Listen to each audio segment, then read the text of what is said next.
안녕하세요. 부동산 사기 당했던 경입니다. 네, 금요일 뉴스를 보겠습니다. 자, 3억 이하 지방주택이 종부세 대상에서 제외된다고 하네요.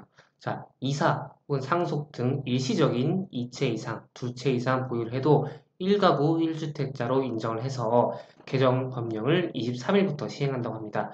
국세청은 이달 말까지 특례 신청을 받는다고 합니다. 자, 주택 두 채를 보유하더라도 1가구 1주택자로 인정되는 지방 저가 주택에 대한 공시가격 기준이 3억 원 이하로 확정됐다고 합니다. 이사나 상속 등 불가피하게 일시적 2주택자가 된 경우에도 1가구 1주택자 지위가 유지된다. 이날 입법 예고된 시행령 개정안은 그 세부 기준을 정한 것이다. 오늘 19일까지 입법 예고를 거쳐서 23일에 시행된다고 합니다. 자, 개정안에 따르면 지방 저가 주택에 대한 공시가 기준이 3억 원 이하로 결정됐다고 합니다.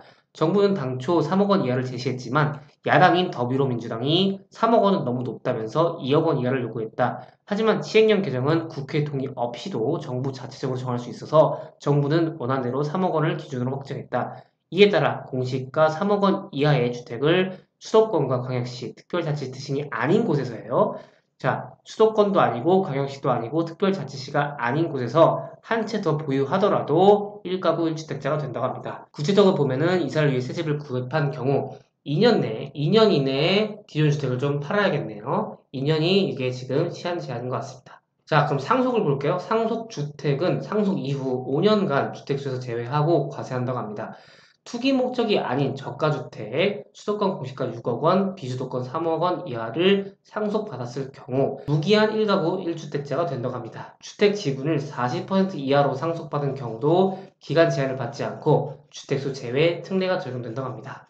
상속주택은 주택수와 무관하게 계속 1가구 1주택자로 간주된다. 일반 주택 한 채와 상속주택 두 채를 보유하게 돼도 세법상 1가구 1주택자로 간주되는 것이라고 합니다.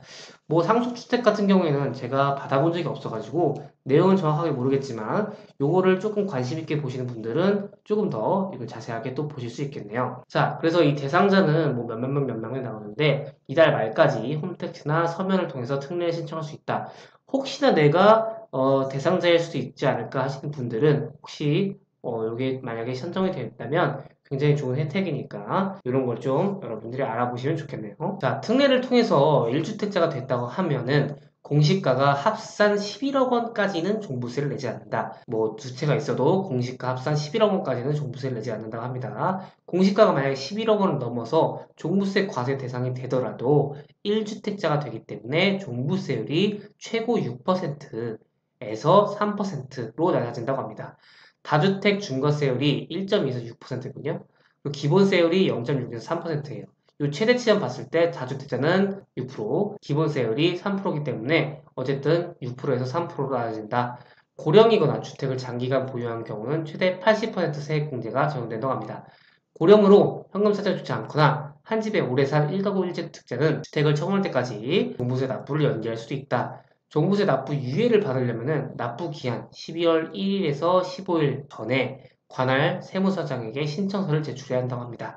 다만 이 경우 주택 처분할 때 납부 대상의 금액의 연 1.2% 세 환급, 가산급, 이자율을 더한 금액을 납부하게 된다고 합니다.